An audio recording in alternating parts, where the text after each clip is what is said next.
They went camping in the Australian Outback, just four mates chasing one last weekend of freedom before life pulled them in different directions. None of them knew only one would ever come home. Police would later call it one of the strangest missing person cases the country had ever seen. This isn't a ghost story, and it isn't an urban legend. Every decision they made seemed completely ordinary, until it wasn't. Liam, Ethan, Jack, and Noah had been mates for years. Camping trips like this had become their tradition. Their destination sat hundreds of kilometers from the nearest town, where mobile reception disappeared and help could take days. After nearly 6 hours on road dirt tracks, they finally reached an abandoned campsite marked on an old paper map. It was exactly where they planned to spend the weekend. No other vehicles,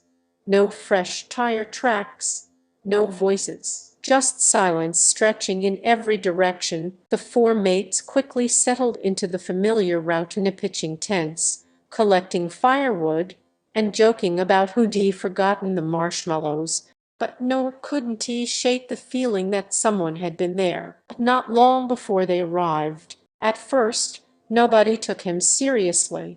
The others laughed, blaming his overactive imagination. Looking back, they all wished they had listened. As the sun slipped below the horizon, the outback changed completely. The warmth disappeared, replaced by a silence so heavy it almost felt alive. The fire became their only source of light. Beyond it, there was nothing but darkness stretching for kilometers. They swapped old stories, lost over burnt sausages, and for a while, everything felt perfectly normal. Then, every conversation stopped at once. Somewhere beyond the trees, something moved. Lion grabbed a torch and swept its beam across the bush. Nothing.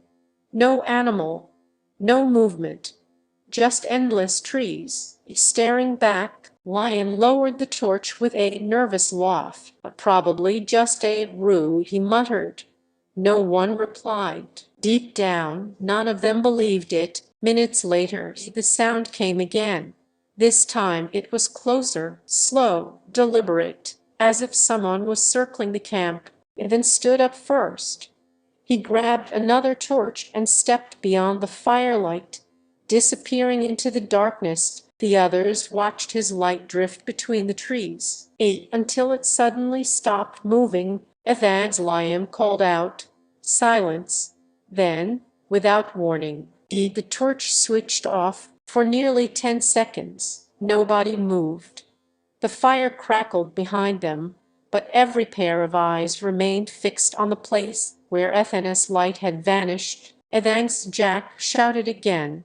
His voice echoed through the trees. Then faded into complete silence. Liam grabbed another torch, and without saying a word, the three of them stepped into the bush together. Only 30 meters from the camp, they found Ethan's torch lying on the ground. It was still switched on, but Ethan was gone. No footprints, no struggle, no sound. It was as though he had simply disappeared. William swept his torch across the ground again and again. The red dirt should have revealed every footprint, but there was nothing.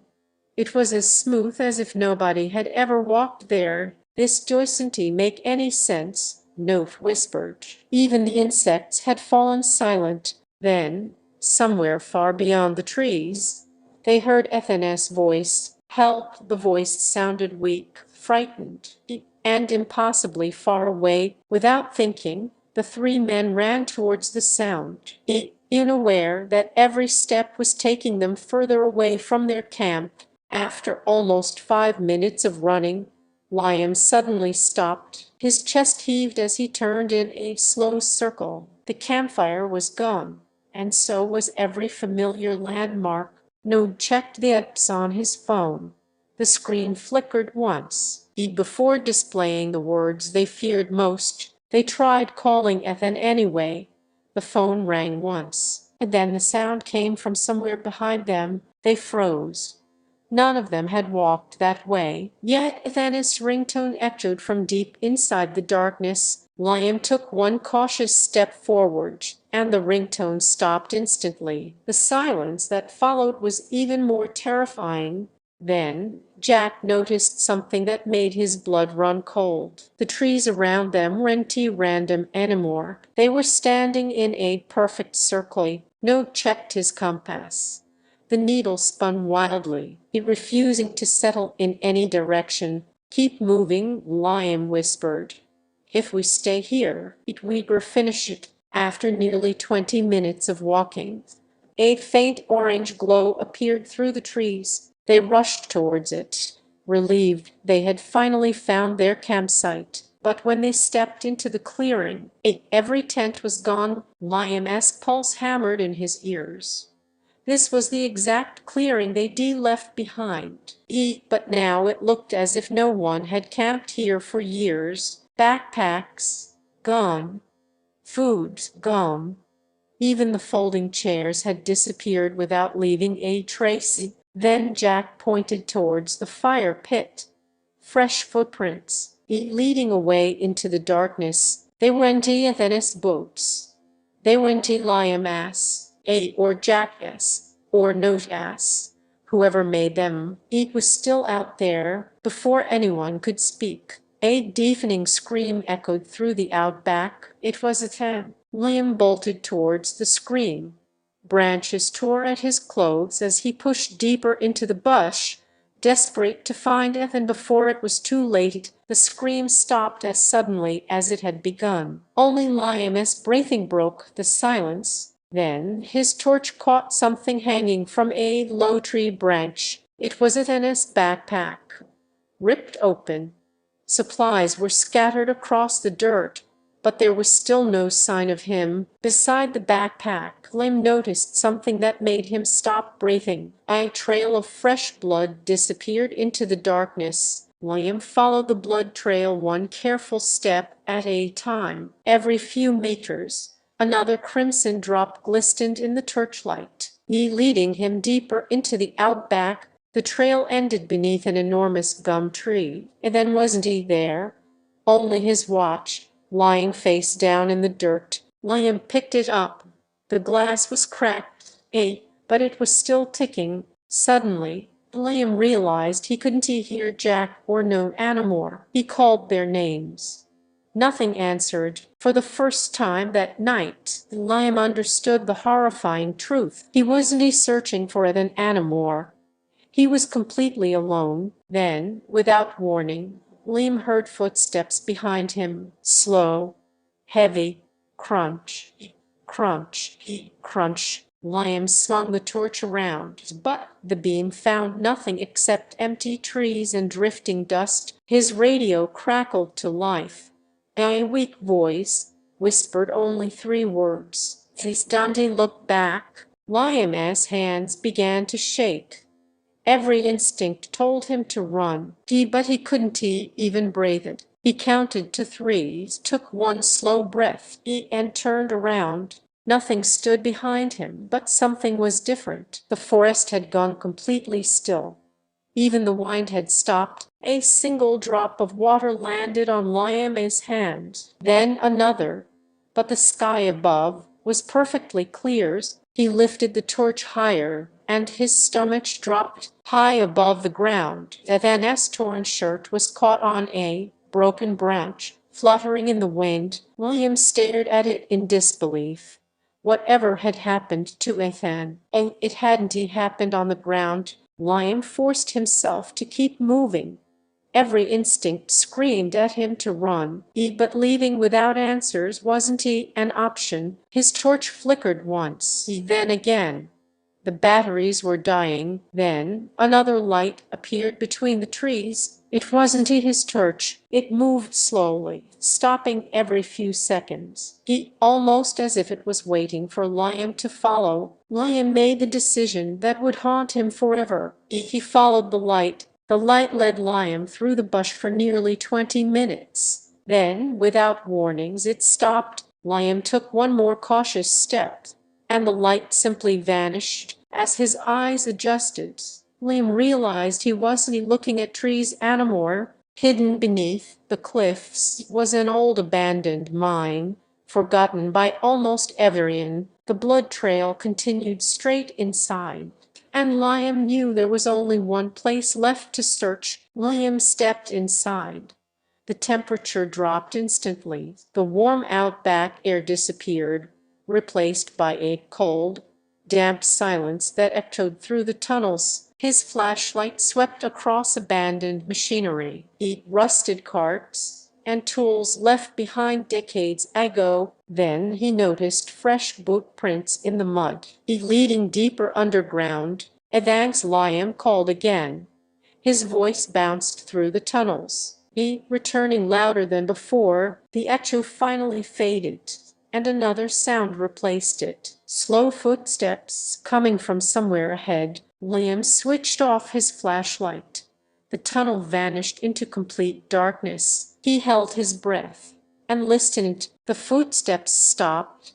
Then a slow scraping sound echoed across the tunnel walls. Liam turned the flashlight back on and discovered fresh scratches running across the tunnel wall. Just beyond the scratches, Liam found Ethne's flashlight. It was still on. Liam picked up Ethne's flashlight.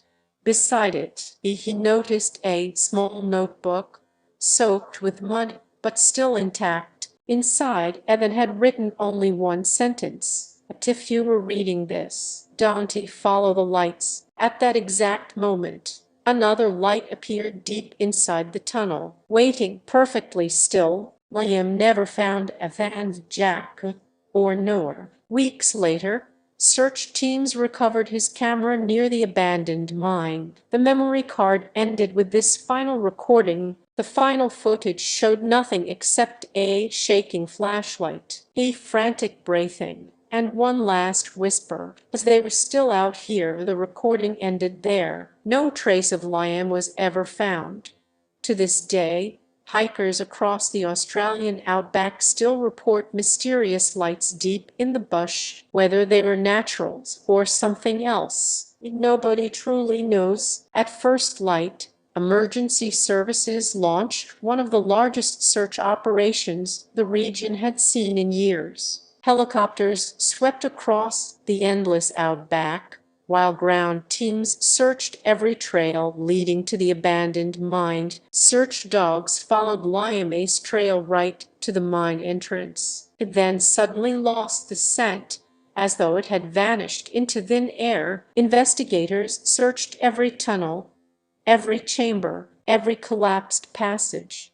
They found Evanis' notebook, but no sign of the four campers. News of the disappearance spread across Australia. For weeks, television bulletins and newspapers followed the mysterious case. Months later, the official investigation was closed. The final report listed the case as unexplained. The Australian Outback had kept its secret. Today, warning signs stand near many remote outback tracks, reminding travelers that Australia's wilderness is beautiful, but completely unforgiving.